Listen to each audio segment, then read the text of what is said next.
Hello, everyone, and welcome to another Transfer Talks here on the Cycling Dane YouTube channel and on the podcast if you're listening there. This is where we discuss all the exciting rumors and confirmations, etc., that have been happening in the pro cycling world. And yes, there's been big news about Jumbo-Visma potentially joining up with Soudal Quickstep. But to discuss that and more is Mr. Greg himself, Ewan Wilson. And I mean, Ewan, it's gone a bit haywire here after the Tour de France. Yeah, there was a big lull in the transfer market, but now following these merger rumors, along with another couple of other rumors, it's been sort of kicking up a bit of a storm now later into the season. I mean, we might as well start with one of the weirder ones. Tadej Pogačar apparently gained the attraction of INEOS Grenadiers, according to Daniel Benson. And what do you make of this story? Obviously, everyone wants Tadej Pogačar, but it doesn't mean it's going to happen. Exactly that. It's a bit of a nothing story, but it's Pogačar. Apparently, INEOS Grenadiers showed interest and tried to contact Tadej Pogačar after the Tour de France this summer. This was met with sort of no's from the Pogačar and UAE camp. They said that he was contracted until 2027, which he is.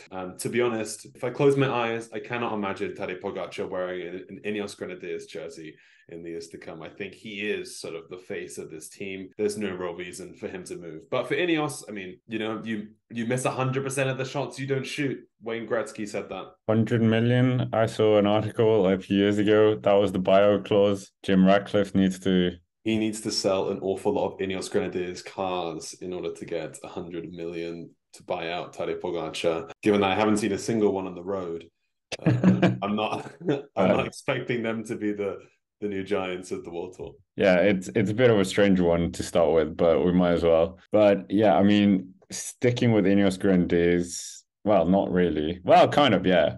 They're involved in it. They've lost a lot of riders. They're looking for this big juggernaut, the one that was going to be Egan Bernal, but we all know what unfortunately happened there. And I mean, this big merger, Jumbo-Visma, Soudal Quickstep, as annoying as it is for us cycling fans, that potentially these two super teams are going to be joining. Yeah, there are potentially some, what would you call, ramifications because of this. A storm is brewing between Soudal Quickstep and Jumbo-Visma. Some people saying it might not happen until the end of next season, saying that it's simply logistically, it's not feasible to have it done by the beginning of 2024. However, these mergers, I mean, they have been picking up traction. Even the UCI have got hold of the talks between Soudal Quickstep and Jumbo-Visma. The big sort of fallout from this looks to be Primoz Roglic. We've spoken about Primoz Roglic twice already on the show. Once about INEOS Grenadiers, the other time about Lidl Trek the most recent. In August, we spoke about that rumor. However, there's a huge new chapter in this story. Following the merger, it seems like Primoz Roglic is looking to go. Villa Flits, the Dutch language press, reported this morning that Roglic has the green light to leave Jumbo-Visma if he wants to. That opened up the transfer mill, and there are 4 teams currently in the mix, according to that article by Villa Flits. Lidl Trek being one of them, and INEOS Grenadiers. We touched base with those ones in the past. Then the less sort of feasible ones in Movistar and Bahrain Victorious. Bahrain Victorious's CEO, Director Sportif man, Milan Ozan, has already squashed the rumors. Bahrain Victorious, by the way, is a very Slovenian team. Milan Ozan himself actually is Slovenian. And the team has a lot of activity in that part of Europe. So Bahrain sort of squashed, saying they don't really have the potential to do it. Understandable if you look at their transfer policy over the past 2 seasons, which hasn't really been a big budget riders coming in. Then we look towards Movistar. Crickets from their front, not heard anything from Movistar as of the time of recording. However, INEOS Grenadiers seems to be the most legitimate rumor, and that would be on a 2-year deal, we believe, according to our sources at GCN Racing and Villa Flits. 2-year deal for Roglic at INEOS Grenadiers at the age of 33, I believe he is now, would be, not going to lie, quite a fruitful deal. 2 years is definitely a decent amount of time. However, bear in mind that Roglic is also under contract at the moment. So the feasibility of this happening would also be based on a potential buyout clause, but those legalities will all be sort of smoothed out if this were to actually go through. But Roglic there, Scott, looking like he could be on the way out. For both him, INEOS and Jumbo, to some extent, this would be a great deal, don't you think? Little Trek, less experience with the full-on GC okay, we know Rishi Port, third place, 2020 Tour de France, etc. But I mean, yeah, having a rider such as Roglic would be a game changer for them. But in terms of INEOS, I think, yeah, I just think it works. What do you think? I think this is a really good move potentially for INEOS. We've been trying to sort of search out their leader for a while, or who it could possibly be. Following Bernal crumbling, it looks like Rodriguez is now set to stay with the team, so that sort of provides a bit of a light there. But for Roglic, this would definitely be a fantastic move. You would say he's a guy who's strong in the time trials. He's very sort of classic INEOS Grenadiers. At least the INEOS Grenadiers of old, of the 2010s, where they were sort of pumping through Grand Tours with strong time trialists, and linking up with the squad they have at the moment. I think Primoz could do really well. The only thing is that he's not going to have his buddies like Jan Tratnik and Sepp Kuss and so forth, and they've been super important for him in the past. But with Jumbo-Visma now going in a different direction, with the merger potential, and also Jonas Vingegaard becoming out and out sort of team leader following 2 Tour de France successes, Roglic's only real chance to win the Tour de France has to come at a different team, and INEOS Grenadiers could be a legitimate team to help him do that. Lidl Trek, yeah, as you say, not super experienced. They've just brought on Theo Gegenhardt for the new year, but to be honest, I think INEOS is the one I can really imagine more. I think that could be a really good marriage between the two. Yeah, let's see if that happens. But we might as well stay with the old dogs. I mean, Mark Cavendish rumored to continuing with Astana. Already looks like a whole host of riders are going to be joining him. Ballerini confirmed, etc. But Ewan, who's the potential lead-out man he could be getting? Well, definitely there is traction on Cavendish staying for another year. Apparently it was 50-50 a couple months back, and now it's really looking like it could happen. Astana Kazakhstan have also, Ciro Sconimilio of Gazzetta dello Sport rumored that the Greek sprint coach that Cavendish worked with at Soudal Quickstep, Vasilis Anastopoulos, is also moving over to Astana, Kazakhstan next year. But the big one here is Michael Morkov, who's currently at Soudal Quickstep, not been pairing up brilliantly with Fabio Jakobsen over the past 12 months, but with a move to Astana, Kazakhstan looking fairly likely, it looks like Cavendish really has a good bunch of guys around him. Also, remember Davide Ballerini as well worked closely with Cavendish back in 2021. They were both teammates at Soudal Quickstep, also at the Giro in 2022, where he took that win in Balaton Thwarted. Davide Ballerini did a brilliant job on that lead out, pairing up with Michael Morkov. And to be honest, this would really smooth out Astana Kazakhstan's sprint train issues that we saw at the Tour de France, where it was kind of Case Ball and Luis Leon Sanchez doing a lead out. Luis Leon Sanchez, who's about 55 years of age, retiring at the end of this year as well, let that be known.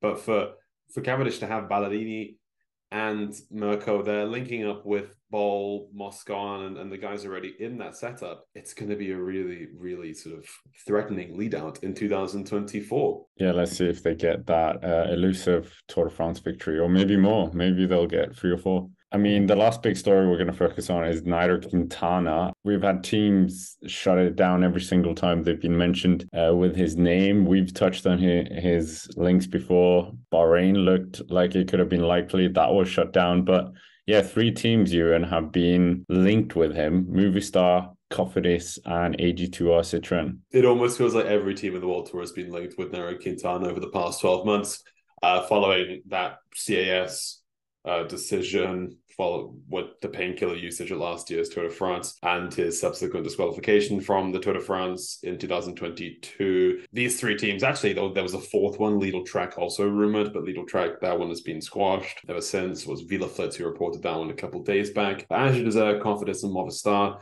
Out of all of these 3, Movistar really is the only one I can imagine. As you deserve, and Cofidis being French, I don't think they will go near Quintana. French teams have a very strict anti-doping policy, as we've seen in the past. I just don't see it happening. We spoke about it last year, that there were rumors that sort of Nairo Quintana was blacklisted from ASO events, and for Angel Dessert and Cofidis, they are too valuable. ASO, the organisers of the Tour de France, Paris, and a lot of the French circuit races. Movistar have had Nairo Quintana on their pay books in the past, last in 2019. And to be honest, that's the only real avenue I see reopening. But he left Movistar in sort of meh terms back in 2019. If you've seen El Dia Menos Pensado, the Netflix documentary about Movistar, he seems a bit sort of content to be leaving at the end of 2019. and he might not be willing to reopen that chapter. But desperate times call for desperate measures. He doesn't even have a World Tour professional contract really at the moment. Yeah, that's the other thing. He hasn't been racing for a year now, over a year. So yeah, who would touch him right now? But that's not true. He did the national road race in Colombia. That's it. But I mean, yeah, we'll see what happens with Nairo Quintana. Make sure to let us know down in the comments what you think Nairo should be doing. But before we finish, Ewan, you have a few transfers you want to rattle off. I mean, Luke Plapp going to Jayco Ayula is one that both caught us off guard quite a bit. He was seen as like this big project, and now he's gone. Strange. Yeah, that Plapp rumor really surprised me, because Plapp seemed to be like a very sort of cookie cutter INEOS Grenadiers rider, and looked to be one of their big prospects for the future. But moving over to Jayco Ayula, he can still progress there, and probably he'll get more GC chances there. Luke Plapp, who did finish on the podium with the UAE Tour this year. Let's look at the other transfers as well coming in. One I really, really like is Matteo Fabro moving over from Bora Hansgrohe to Eolo Kometa. A bit of a sort of wasted talent at Bora Hansgrohe at times. He finished top 10 Tirreno Adriatico a couple of years back. And the Friulan rider is now moving over to the team co-owned by Ivan Basso and Alberto Contador. Lidl Trek have been one of the busiest teams in the transfer market, and they've officially announced two more signings in Sam Oman and Carlos Barona. Barona, who we thought was initially going to INEOS, that fell through. Also active at the moment, Groupama Français des Jeux, they announced two signings. Matt Walls, the British rider, moving over from Bora Hansgrohe, an Olympic gold medalist on the track. And I mean, he's had some decent road results. He won the Gran Piemonte a couple of years back when it was a flat race. I think he could really bring something in the sprint, a bit like sort of the many sort of track sprinter mold, a big guy with a lot of power on him. Also, Cyril Barth, who was a casualty of the Paracycling Club project in 2022/23, the one that was supposed to bring across Mark Cavendish as well. That was B&B Hotels. Barth didn't get a contract in time, but he has now made it onto the World Tour with Groupama Français des Jeux. He's a really, really reliable rider, been around the block for a long, long time, and I'm happy to see him back on the World Tour. EF Education first. Easy Post have announced three big riders, two young guns from the United Kingdom in Lucas Naruka and Jack Root-King Gray. Both riders, definitely exciting prospects coming out of the UK right now, and also a rider from Australia and Harry Sweeney, who's moving over from Lotto Soudal. Sweeney had a strong 2021, a pretty incognito 2022, and 2023 for that matter, so a change could be very good for him. Also looking elsewhere, Gorka Izagirre is joining his brother Jon Izagirre at Cofidis. We also know that Andreas Stockborough of Denmark is moving across to the Tour de Titema squad, which is going to be a super fun project for him to be a part of next year. Yeah, thank you for that, Ewan. Yeah, a lot of activity going on here post Tour de France, which we always see. But yeah, that's basically it for our fifth and potentially final episode of Transfer Talks this year. Make sure to check out the website as well, where we have all the confirmations and transfer rumors listed. And yeah, that's basically it for us. Make sure to hit the like button. Let us know down below which transfer excites you the most, or where Roglic should be going. And I mean, yeah, that's basically it for us. So thank you very much for watching, and we will see you around.